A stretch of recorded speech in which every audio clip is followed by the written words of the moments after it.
Welcome to LOA Today.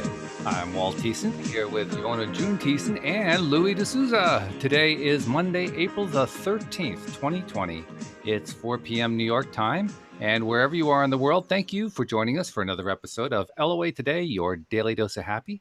And I'm happy that we're back doing the show again on Mondays like we always do. It's always a pick-me-up because weekends are good. Don't get me wrong. I like weekends, but I miss doing the show. That's the one thing that's not there on the weekend. So I'm glad when we get it back. So how you guys doing? You doing okay there, Uohna? Everything, I can see you got the Northern Lights going, so it can't be too bad. Yes, everything's great down here in balmy Florida. It's like, how balmy is it right now in balmy Florida? well, we're going to turn the air condition on, and I usually try not to do that because this island girl likes it to be warm. It's a little warmer than you like. Is that Exactly. the idea? Yeah, okay. I can understand that. That's good. And are things that as warm as that in the UK? I kind of suspect they're not, Louis. They were yesterday, but not today. I mean, we had something like 20 degrees or 22 or something, which is great for this time of the year. It's fantastic. So we're really happy. But today it was significantly cooler, yet still sunny. So, we're still hanging out there in the hammock and making barbecues and all the rest of it. We were having fun. It's a really rough life. I love it. Yeah, that's cool. Yeah, I mean, this confinement at home with the kids and playing, it's just terrible. That's the thing. It's all about how you decide to look at it. And when you decide to look at it the way a lot of people are looking at it, it's not all that much fun. But when you look at it that way, the way you're describing, hey, that's pretty good. Life is good when you look at it that way. And that's the good thing. I wanted to take a moment to ask for the help of our listeners, if I might, just like a 30-second little promo here.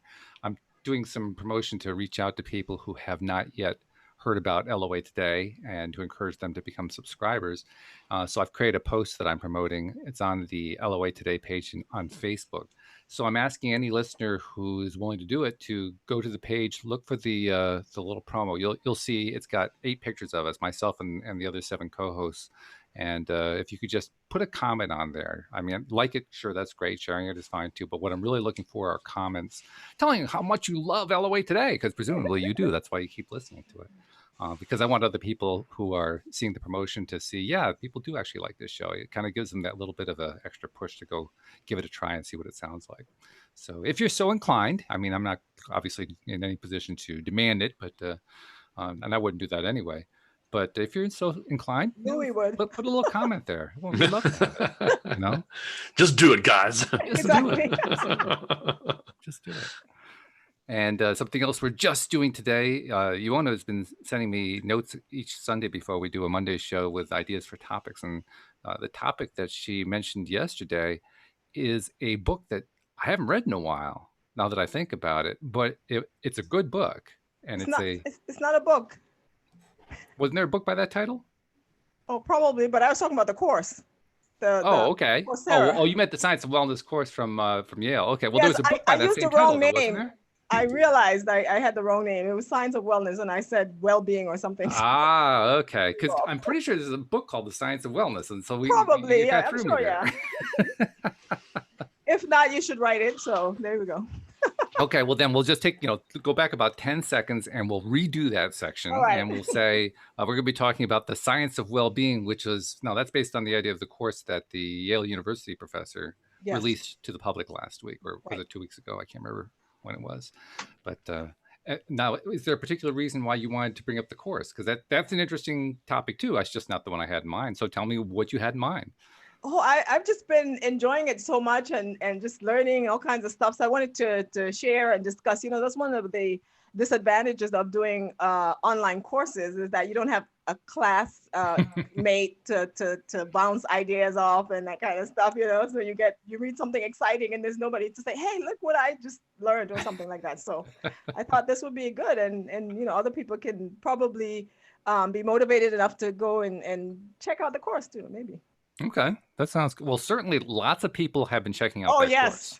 Yes. I don't know what the current numbers. The last I looked, and this is about 4 or 5 days ago, was like 1.3 million people. Oh, it's up to 2 million now. It's over 2 million now? Yeah, last week I tried to sign on and the site was down. Yeah. So yeah, okay. Yes. So It's fairly popular. It's very popular. Oh yeah. Yeah, we're also going to try to do something else today's show. I think Louis probably remembers this. I'm not sure if you do, Uohna, but last week after the show, Louis kind of challenged us, can we do an entire show without reference to that thing Yes. that's been going on? So All we're going to right. try to avoid referencing that thing that's Okay. going on. See if we can do it for an entire show, which we should be able to do. I mean, certainly with a head start about this. An hour, yeah, we can do that. Yeah, we can do that, no problem. And it's a good practice because there's been so much attention given to that other thing that we have to kind of take the lead that Louis is giving us. He's not worrying about what's going on. He just goes out and has fun with his kids in the backyard. Right. This is the main change of mindset thing that we have to make if we want to get through this in a happier place. That's right. And I'm still a bit confused if anybody else has got kids or they've killed them all, because it's so quiet out there. We're the only household that is having barbecues and jumping up and down and shouting, playing. We're just wondering what everybody else is doing with their kids. Well, they're playing video games or watching Netflix or whatever else. Yes. Okay. Well, that's not exactly a completely happy thought. I like the idea of kids being outside and running around and playing, which we've been seeing some of around, at least where we live, which is good, especially considering our weather isn't anywhere near as warm as yours or even as what Louis was reporting. But nevertheless, I was seeing families out with their kids, especially on the walking biking path. Okay. Just getting out and getting exercise. And there's also there's a little league field down the road from where we live, and while obviously that's not in use right now because everything's shut down, the parking lot was in use with a bunch of kids sitting on their little rider toys riding all over this parking lot, so they were having a great time. And I like that. You need to have that. That's life. Life has to keep going, otherwise there's no direction to go but down if you aren't going to be living. So living is really important. Yeah. Which kind of ties into what the course was talking about, I imagine. Now, I can't say that I've signed up for it. I did that much. I just haven't gotten very far beyond that.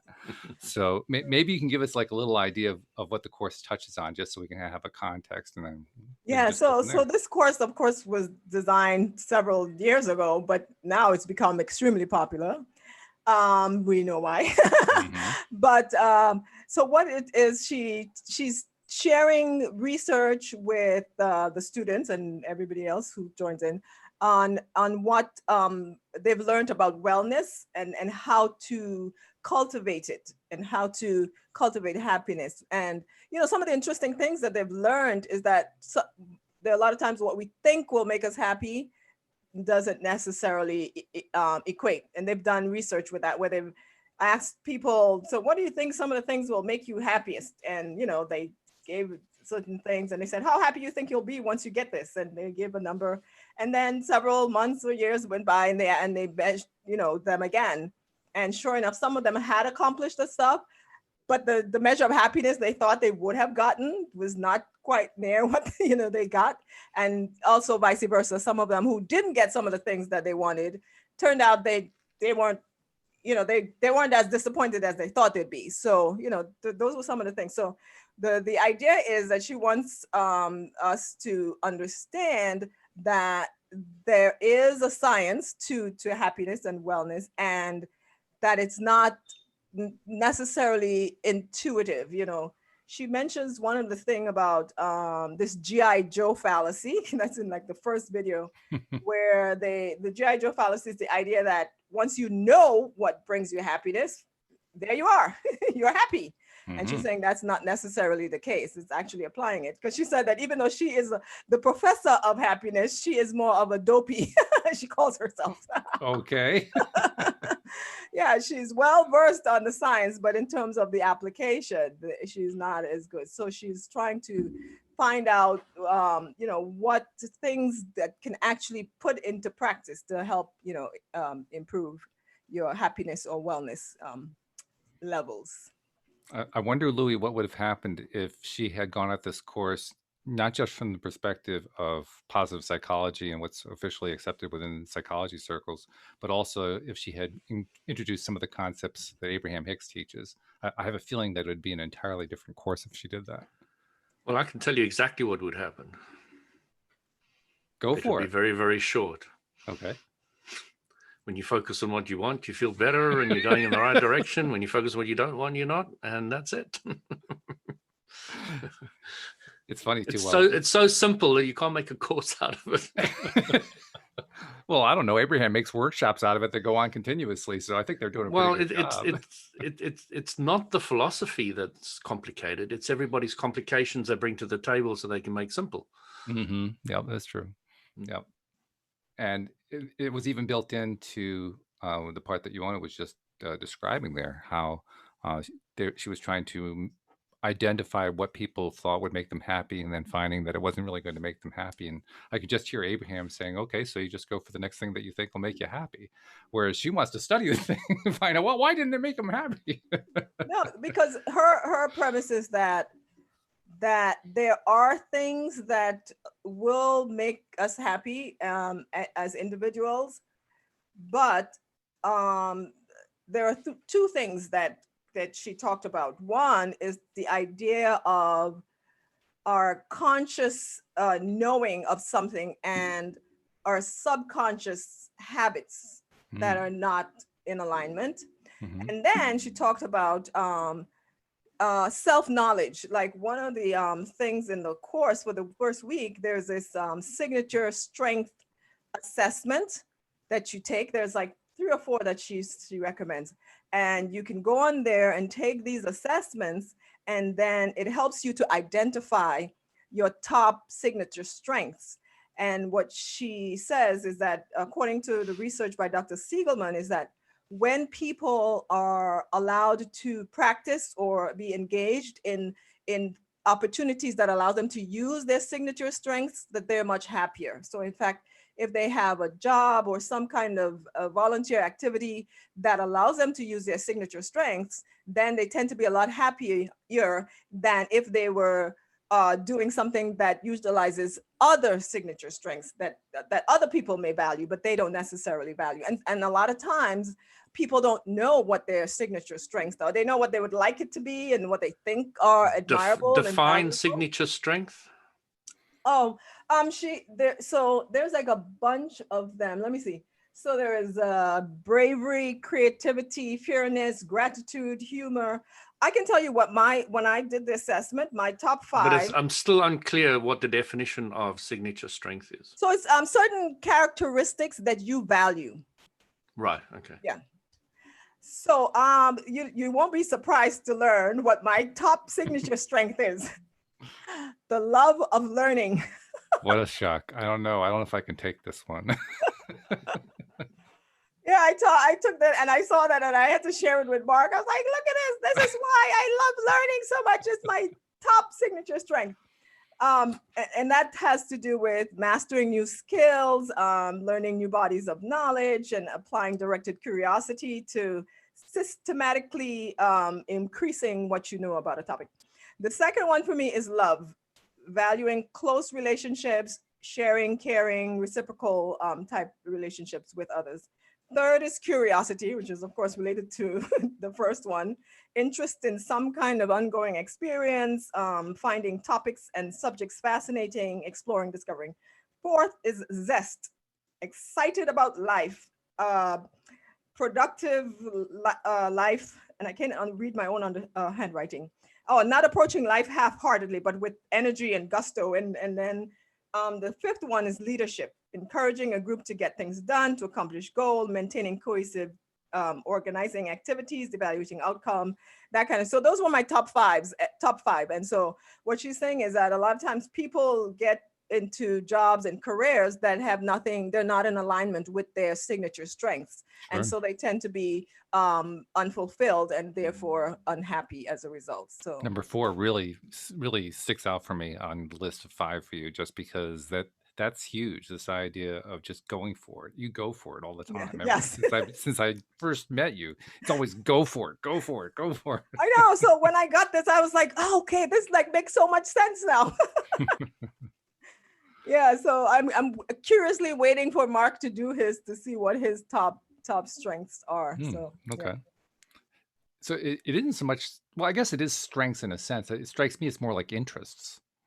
Well, the reason she call it strength is because it those are the things that you value over the 50 something others, and not only do you value them, you're good at it. You tend to enjoy doing it, and so you can get into the flow very easily in these types of activities. Whereas for other people, it might be more boring or challenging or some excruciating for other people. But she's saying that everybody's unique in terms of what we like to do and what we may find some kind of aptitude towards, and so knowing what those are helps in our endeavor to raise our happiness levels.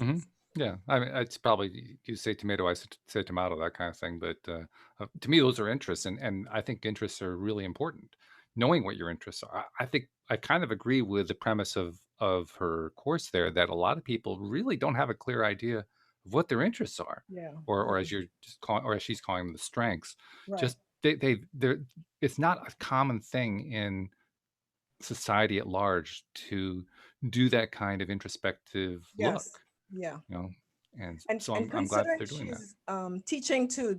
Was a course that's designed for undergraduates, right? Right. With, people in college still trying to figure out what they want to do with their lives.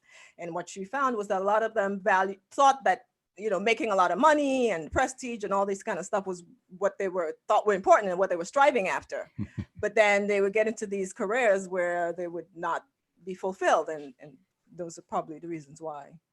It reminds me, what you're just saying there reminds me of when Louise and I went off on a little 2-3 day, actually it was a 1-day trip, now that I think about it, to a spot in Massachusetts last summer, early fall, something like that. And I can't remember exactly when it was. I can't remember which one it was because we did a few of those day trip type things. But on one of them, we're in this little town. It's on the coastline, and we're in this little gift shop because she wanted to buy something. And we're talking to the young lady who's behind the counter taking the orders. And come to find out that she went to a university here in Connecticut, about an hour away from where we live. And so I was asking her, just conversationally, so, what are you majoring in? What's your interest and so forth? No, she wasn't really sure. She was still figuring that out. It was her freshman year, and she hadn't set her heart on a major or anything like that. I said, well, I'll tell you something that you probably don't hear very often. I'm going to recommend that when you're exploring what to major in, go with your heart rather than what you think is going to make a lot of money. And she just burst out laughing. She says, boy, you never hear that anymore. Yeah, exactly. Yeah, I think one of the things that Dr. Santos, who teaches the course, she said that they've done studies and found that America is the unhappiest country in the world. The unhappiest? Oh, okay. Yes, we score very high on the unhappy scale, apparently. And in a large part of that is the millennials are very unhappy because they tried to adopt the values of their parents and the previous generation, and they ended up not being fulfilled. So, which is pretty much what every generation has learned. So. You just the previous generation's values just don't work for you. Right. And that creates the expansion. It does. It does. Yeah. It's a funny thing how, you were describing it as unhappy, and certainly there is quite a bit of unhappiness. On the other hand, to me, when you said that, I was thinking, well, that's a great opportunity for LOA Today. We're going to pick up listeners like crazy. But like Louie was saying, it's the first step in the process, is identifying what it is that you don't like. Exactly. You don't want. Now, the real question in my mind is, have they learned what the second step in the process is? Learning what it is that they like and want. Right. So, of course, this was the first week, but, one of the things that she talked about in the first week was finding ways to engage your signature strengths. So that's the starting point, essentially. So finding ways to, engage in things that you are drawn to And that is like the beginning of the journey towards happiness, as she puts it. So I want to do a little compare and contrast here. So Louis, you have done, I'm not going to call it really courses because it's all very informal, but you have your group at the local exercise club that you're a member of, the sauna club. And you've talked about how you have had conversations with lots of people there. You're kind of guiding them on Abraham and so forth. What's been your experience in terms of kind of a comparison to what Uohna was describing? I mean, I imagine that you get people who bring up this complaint or that complaint, stuff that they're not happy about and so forth. And then you're trying to give them some ideas on how to understand things a little bit differently. Do you see the same kind of parallel to what they're talking about in the course that Uohna is taking? And if so, how do you approach it that may be a little bit different from what the course does?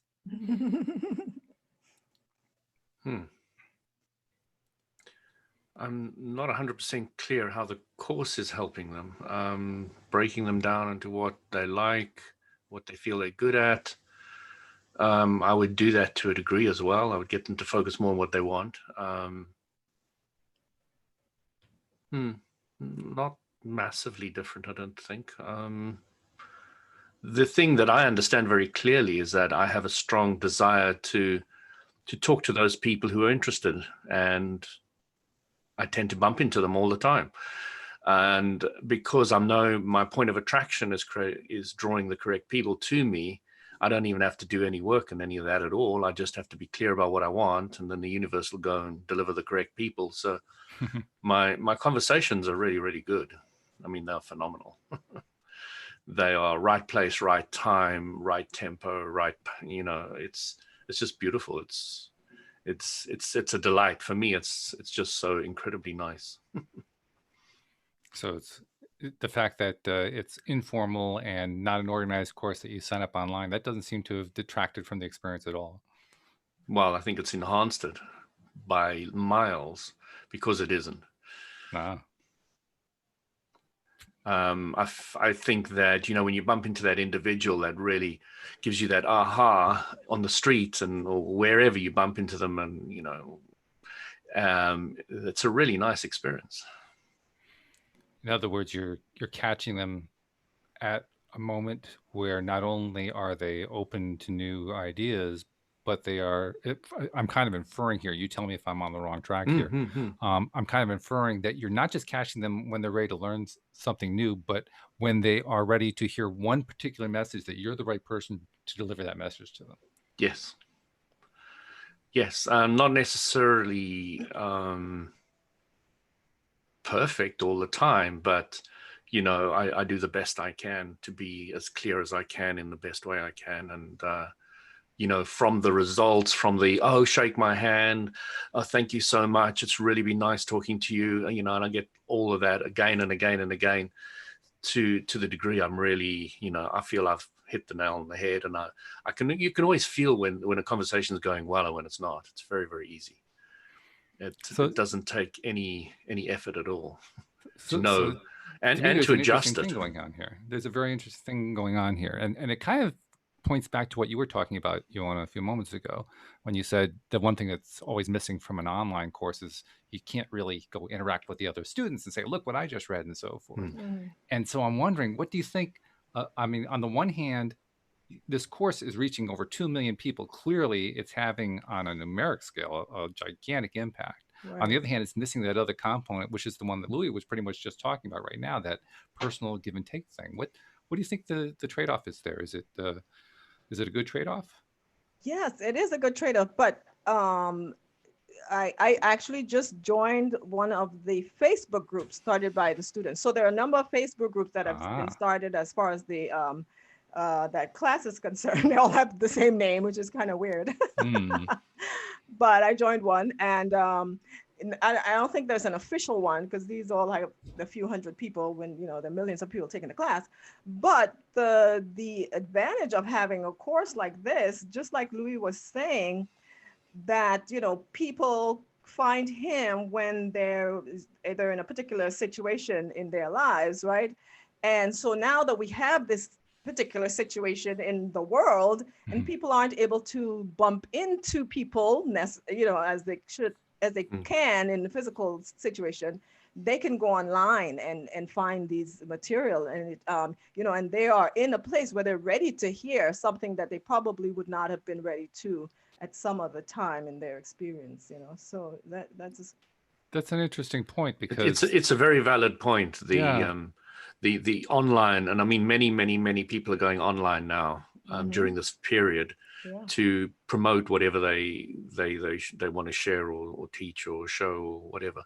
And I think that online has not been given the respect it actually deserves, and I think it's now starting to get that respect. Yes, absolutely. It's changed. It has changed significantly, because there are a lot of people in just regular schools, And I you know. think I think it'll affect us for the rest of our lives, you know, for forever forward from this point. Yep, absolutely. I think it's going to have a marked effect. Yeah, it's going to be completely This would different. be an entirely different experience without the internet. Mhm. Can you imagine all Yeah. these people Oh my confined goodness. to their homes? You know, they're already, you know, kind of pulling their hair out trying to figure out what to do. Take the internet away? Right. You know, So in the old days, ring, ring, ring, ring, ring. Hello, Yeah. you got to That's stay right. home. Yeah. Yeah, Or go I back can't quite further. imagine it. Go back to when a lot of homes didn't even have telephones. You know, then you were pretty much stuck. It was your family and your neighbors, perhaps, and that was about it. There was not a whole lot more. Well, you were isolated if you wanted it or not. That's right. Well, I saw You weren't this too cute worried. video of this man. He was celebrating his 90th birthday, so they had him sit out on his lawn, and his entire family drove by in this caravan of cars with balloons and plaques and all, saying "Happy birthday, Grandpa." It was really endearing. So that's probably what we would have had to do. Now that you mentioned that, I have been seeing a lot of that in Google News, which is shocking to me. Mm-hmm. I mean, I think it was yesterday. I mean, normally, I mean, you know how it is with the news. The news is just negative, negative, negative, negative. Yesterday, I looked at Google News. Now, I never looked at it for more than like 3 or 4 minutes. That's my maximum. So I don't want to, you know, kind of overwhelm myself, especially with all that other stuff that we aren't talking about. But there were like 3 or 4 articles all in a row about this really great thing that happened and that really great thing that happened. And they had this virtual wedding. And then there was this people who did a birthday celebration. And there was this other person who had a parade for them because it was their birthday. And I mean, it was amazing. I hadn't seen that much positive news on Google News in a long time. Maybe this will be part of the change, like we were talking about online changing education. Maybe this whole experience will change how the news is carried online, and you know, just what we are drawn to, kind of thing. So, which is interesting, because Abraham, of course, talks about how the more that you really get inundated by the thing that you don't want, the more that you're driven to come up with what you do want. So, Louis, it's almost as if people are learning Abraham without learning Abraham. Well, the whole thing is we've all been playing with the contrast since birth, since we came into the physical universe, and we've all been learning, and it never stopped. It's just the clarity has changed. Yeah. The awareness has changed. Yeah, that awareness is really ratcheting up. And that's a good thing. I didn't know when I first started the first show in 2020 that I did, and kind of named 2020 in my mind as being the year of clarity. I didn't realize just how strongly true that was going to be.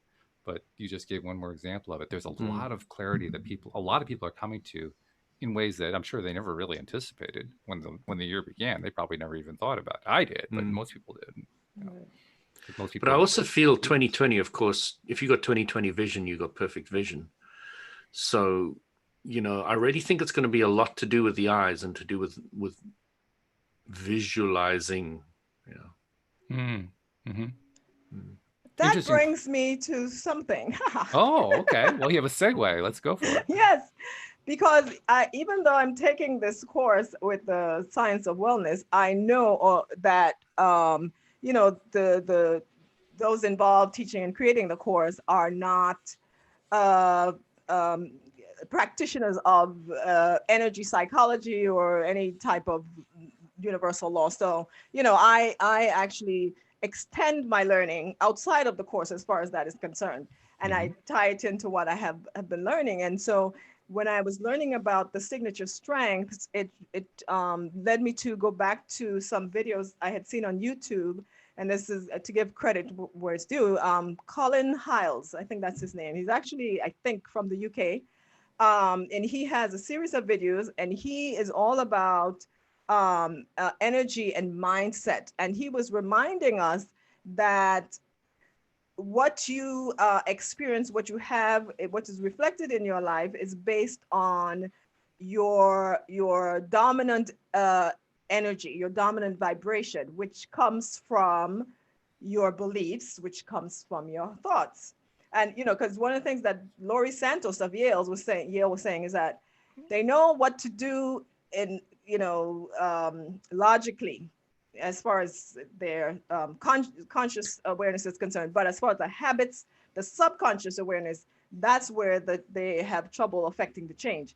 But what Colin Hyle is saying is that we as in law of attraction, we believe that we are living magnets of what we are vibrating on a dominant level, and that's based on our beliefs, our attitudes, our mindset, which is based on our thoughts, right? But it's not our conscious thoughts. It's our subconscious thoughts or unconscious thoughts, or the thoughts that are below our awareness, because those predominate. You may have 5 or 6 conscious thoughts, but under that, there are 90 something plus thoughts that we're not aware of. And those are the ones that predominate. And those are the ones that determine the energy with which we are vibrating, and then consequently what we're attracting into our lives. And so he has a series of videos talking about, the different laws of the universe, law of attraction being one of them, the law of cause and effect, the law of belief, and how we can use those concepts to then get into that state of mind where we can actually have an impact, not just on our conscious thoughts, but on our unconscious or subconscious thoughts, so that we can change the level at which we are vibrating, and therefore attract more of the things that we are desiring into our lives.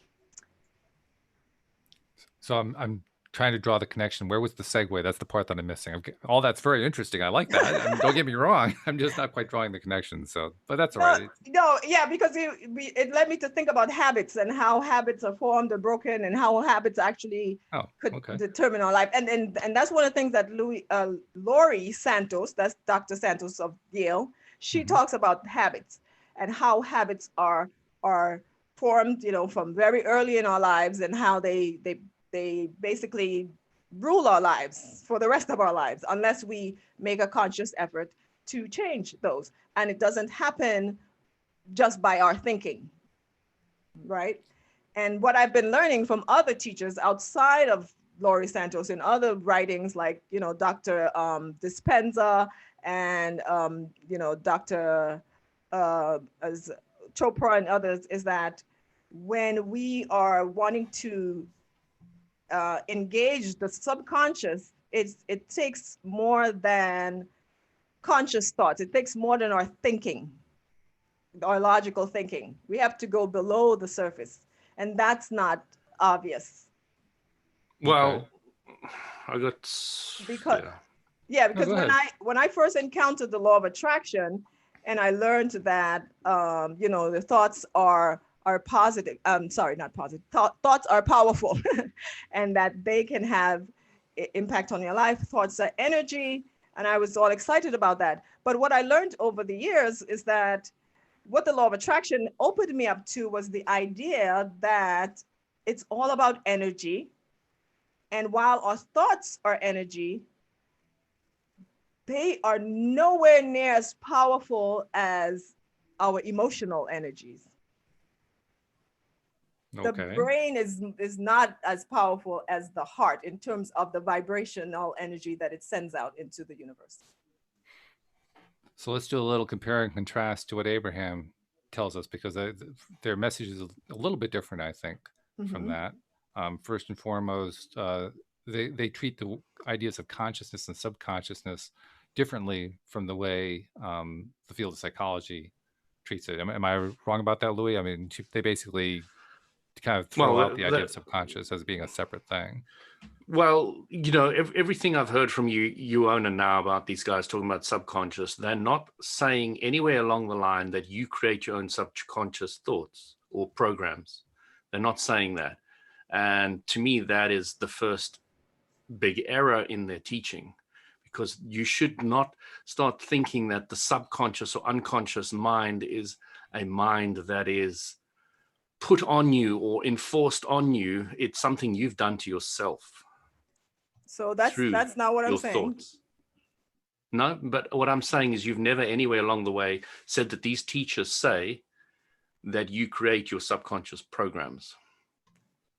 Well, it seems to be something that's inflicted on you, or something that comes from outside, or something that is done to you. So it's a programming, and you have, what the idea is that it's created very early in life, from birth or even before birth up until 4, 5, 6, 7 years. For the most part, the programming is in place, and it is based on your interaction with your world. So the programs are created. Your subconscious mind is there to keep you alive, to keep you safe, and it based on your interaction, what you're seeing, hearing, what you've been taught, whatever's coming into your 5 senses, whatever you're picking up as a child as what is going to keep you safe and keep you alive.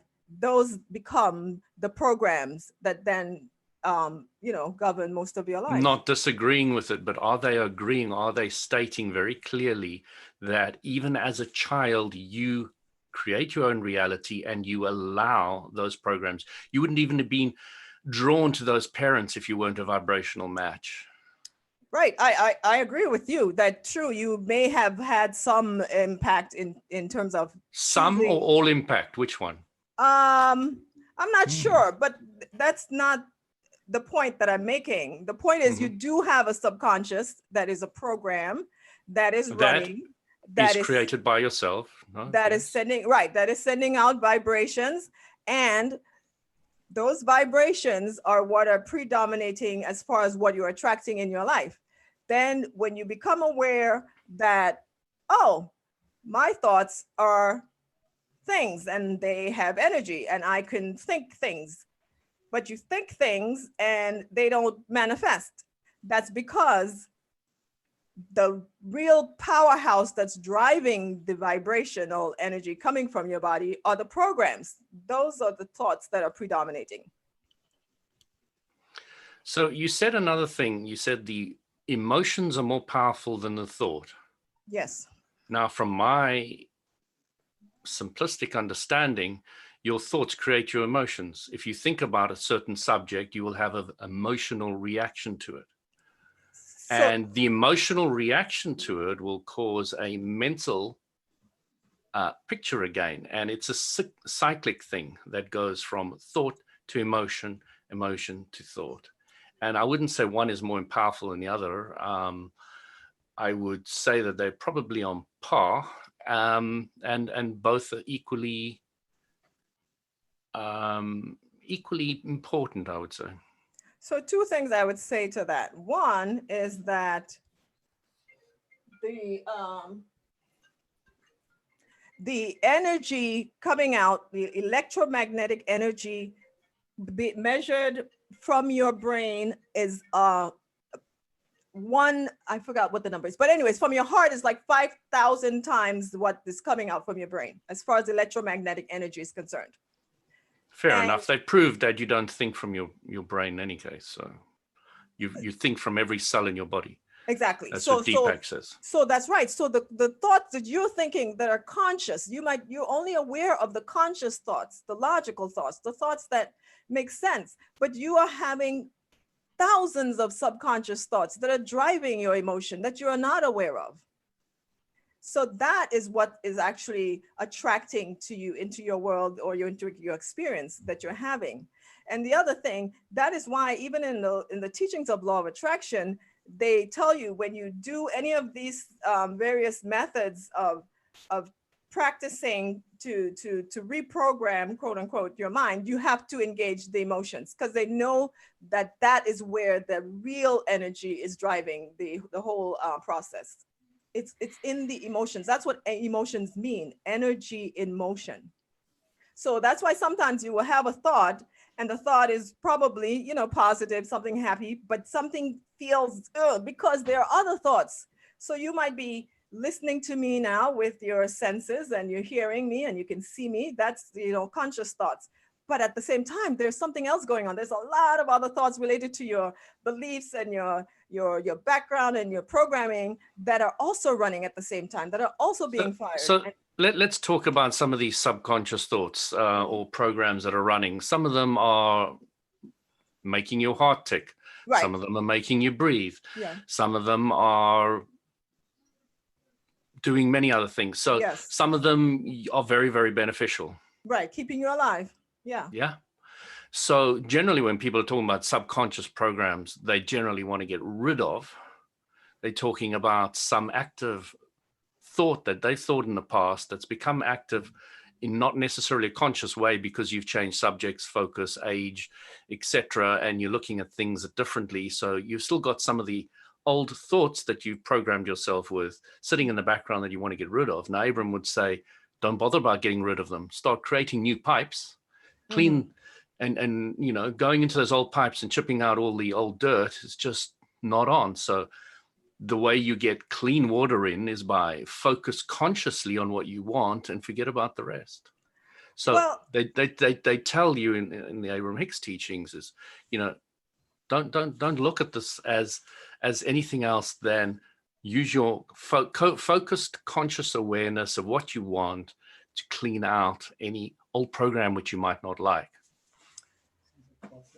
Yeah, so the thing is that it's all about reprogramming your brain, because your brain works by wiring, and thinking conscious thoughts is one of the ways you can program your wiring. Practice is the way that you can reprogram your wiring. But practice is conscious thought, is it not?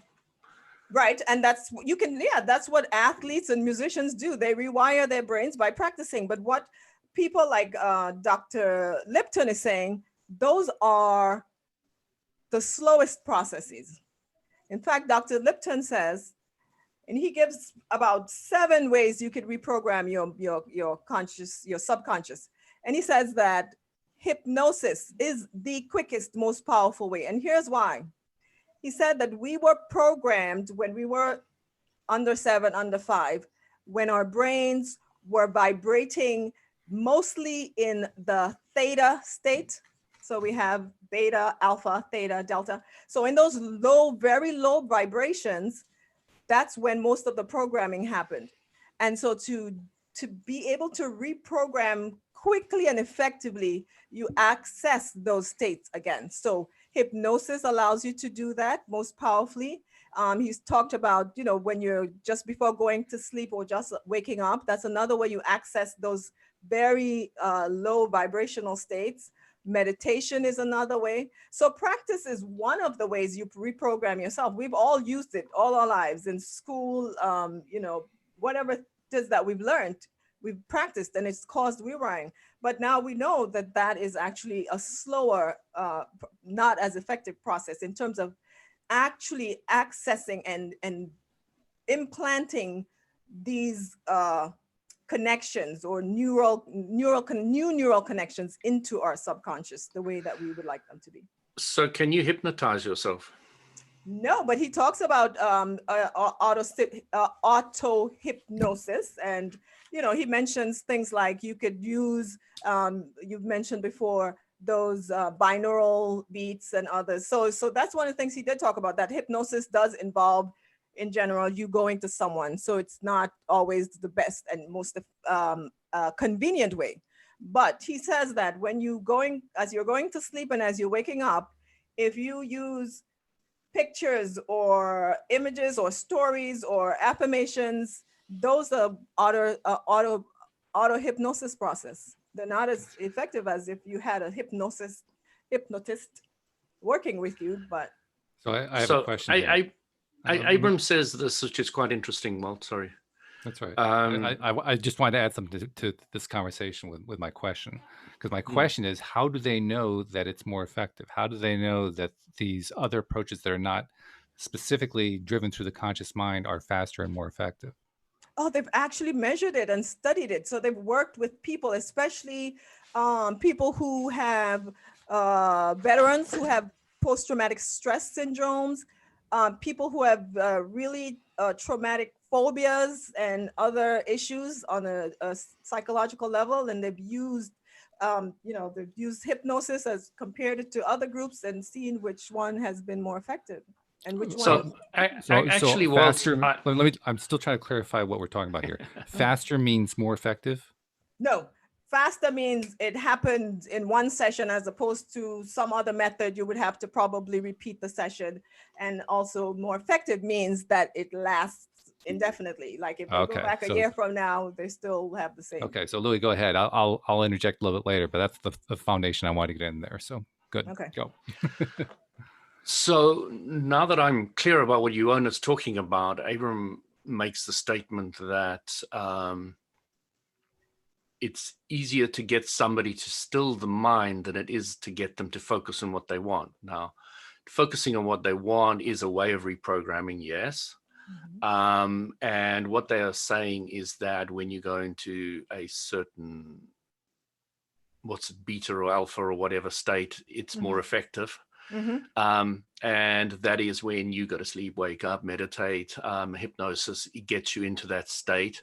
Now, Abram would agree with all of that. From the point of view, they would say that meditation would be far more effective than to focus more to focus on what you want. So from that point of view, all these states that you're talking about are source energy, and yes, they are billion times more powerful, because what you're doing is when you take away the resistance, source energy raises up and you enable it and you activate it. So yeah, I've got no real problem with that aspect.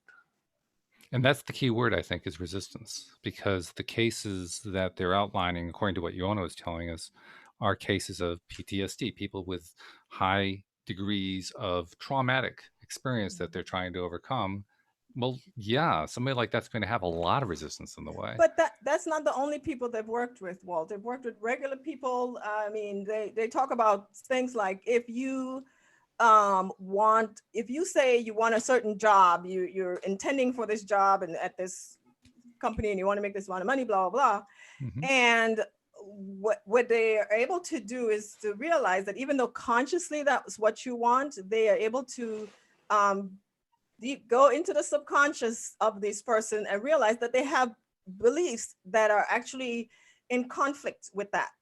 They don't want to lose their independence. They don't like traveling. They don't like people, whatever. So those are the programs that are running in the back that are running below their level of awareness, that are sending out vibrations that are in conflict with the things they want. And so they're saying that I would still say that's resistance though, isn't it? I mean, yes, absolutely. But I'm saying it's not always a big thing like a phobia necessarily.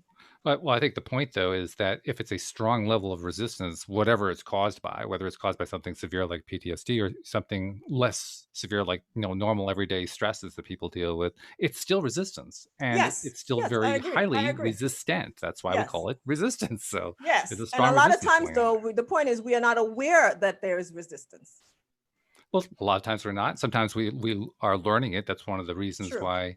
We go through things like meditating, like doing affirmations, like doing the conscious processes, so that we can bring them up to the surface. We can bubble them up to the surface. But understanding the law of attraction, do you want to bring what you don't want up to the surface? Well, sometimes very temporarily, very, very, very temporarily, for less than 14 seconds of focus on it, yes. Otherwise, you amplify it.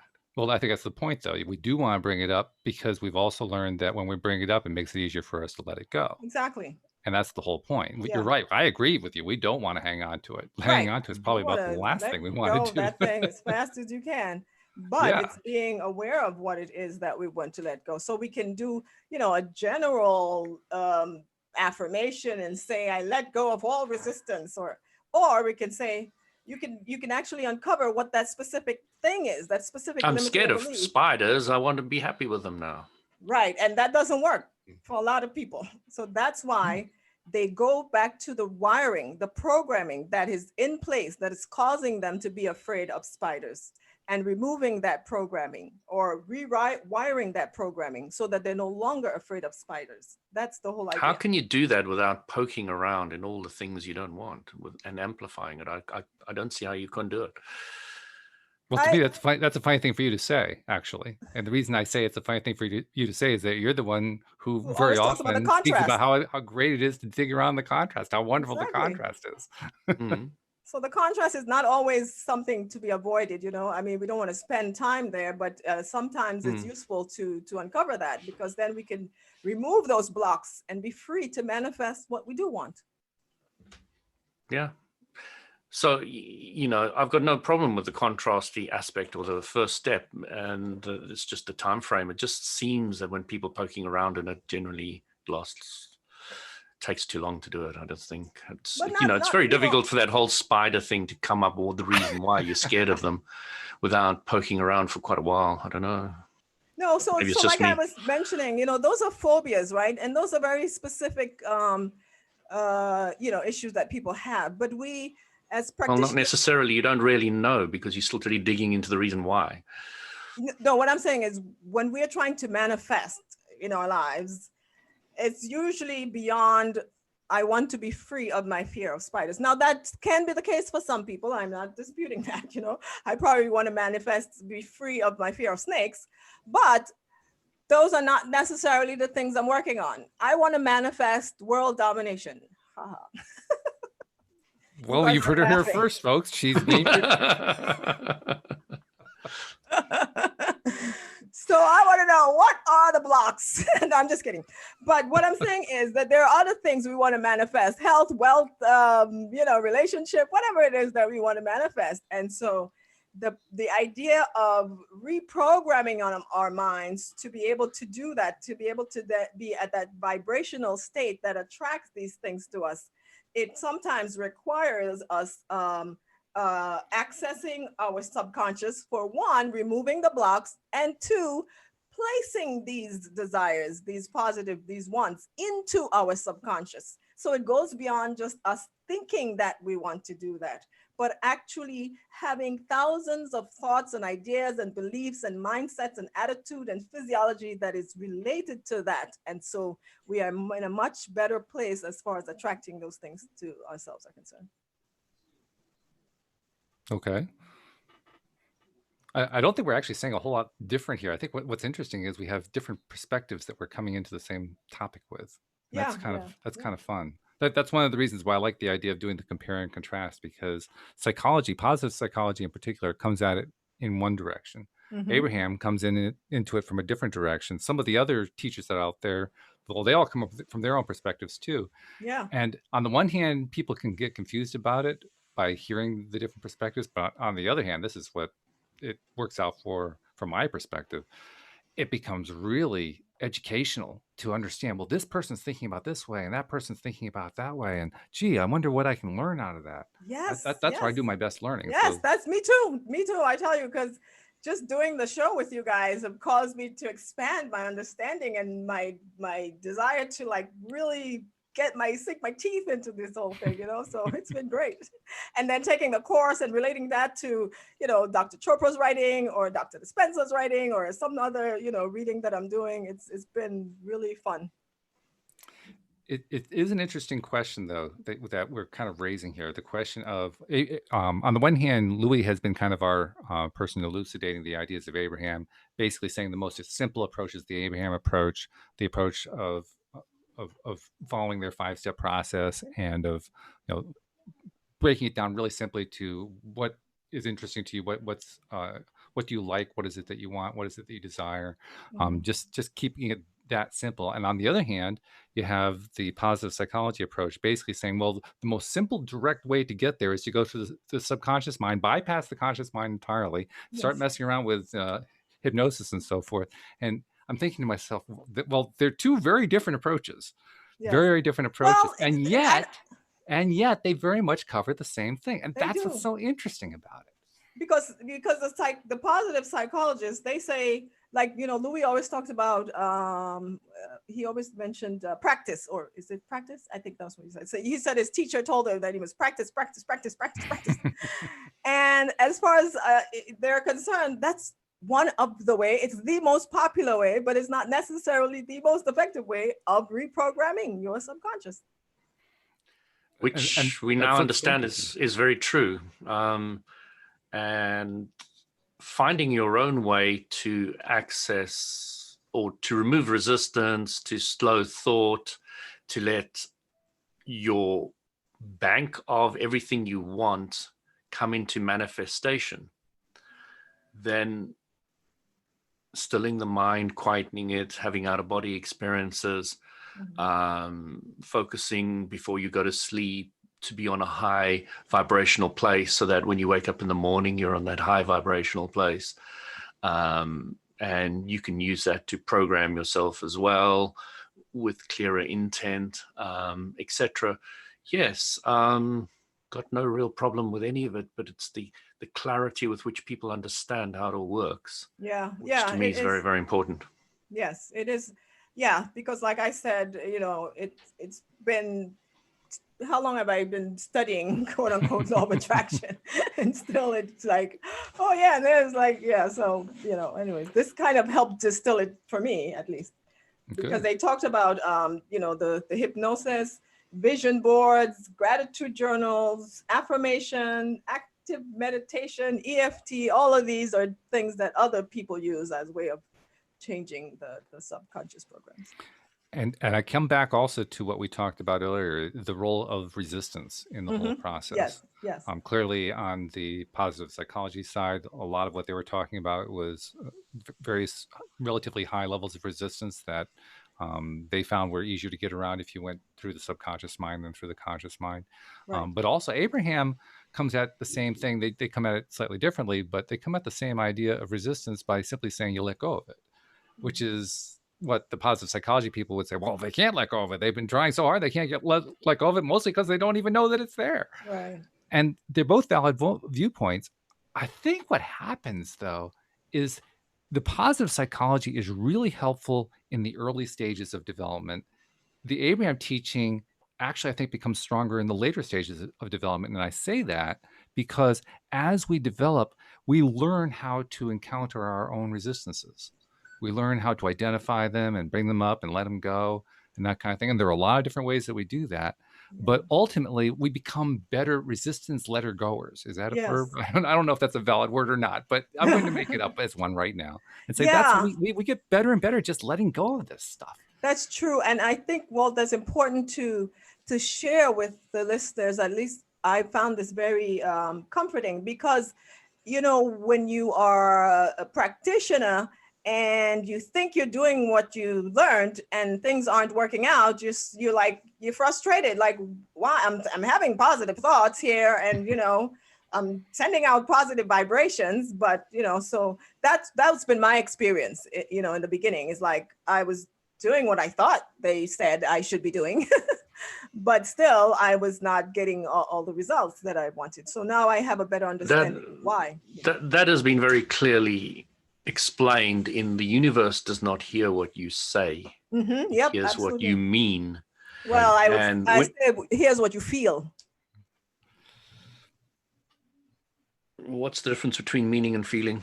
Oh, the meaning is, you know, meaning is still logic, still conscious, still at the level of the conscious awareness. You can understand what a sentence means. If it's in English and you speak English, you can understand the meaning quite clearly. But whether you have accepted the tenets of that teaching such that it has changed or affected your belief, your level of belief, your predominant thoughts about this particular thing is now changed. That's one of the things that Santos was saying. You can know something, but whether it has affected you at a level of the subconscious is completely different. And that's the distinction she tries to make so clearly. So when you know something and when you feel something are two very distinct things. Okay. Well, that seems like a good stopping point, considering we've done an hour here. I don't know if you realize that we flew through that hour, but well done, guys, I must say. I do want to make sure that I remind people who are not yet subscribers to become a subscriber, because this is the kind of conversation you get every single day. And it's always a different topic. It's the same general topic, law of attraction. But since the law of attraction applies to every aspect of our lives, it's going to be a different topic every day. So join us on the show, become a subscriber if you're not already subscribed to the podcast. If you don't know how to do it, we've made a very simple way for you to do it. Just go to the homepage of our website, loatoday.net. At the top of the page, you'll find instructions on exactly how to do it with your particular device. And also check us out on YouTube, because when we record these episodes, we live stream them to YouTube, and encourage people who are listening to the live stream to be a part of it. Actually, Josephine included a couple of comments early on that I was looking for a way to get them into the conversation, and I couldn't do it. So Josephine, I apologize. I couldn't get your comments in, but I'll share them now just because they're really good. First of all, we were talking about way back at the beginning about people choosing between going for their passion and going for the paycheck. And she quoted Gabriella Bernstein saying, "Make passion your paycheck." I thought that was an interesting quote. And she also said, "We are conditioned into believing that we have to accomplish something big or else we're not worthy. But the truth is that the small steps are really what pay off in the long run." And I thought that was a really good point too, because really that's how we become deliberate creators. We do it one small step at a time. If we try to do it in one great big leap, we usually are disappointed. But if I'm willing to make a little improvement here and choose that little better thing there, and just do these little micro shifting things like Dan Mangano likes to call it. They say the biggest financial secret is compound interest. Compound interest. Yeah, exactly. That's right. Yeah. One little bit at a time. Put a little bit away every month, and amazing what you get at the end. And that's basically what we do as we become deliberate creators. We learn how to be a little bit better at this, choose a little bit more in terms of what we like and prefer rather than what we don't like and don't prefer. Spend more time focused on what it is that feels good and less time on what doesn't feel good. And in the process, we actually compound the interest. That's pretty cool. Yeah. So, all right. Well, good conversation today, guys. Thank you very much. We actually got through without mentioning that word, so I appreciate that so much. And I look forward to talking to you guys again next week. Thank you also to our live stream audience, particularly Josephine. Sorry I couldn't get to the comments earlier, but I will try to get them in next time. Thank you especially to our podcast listeners as well. We'll see you all next time here on LOA Today. Goodbye, everybody. Goodbye.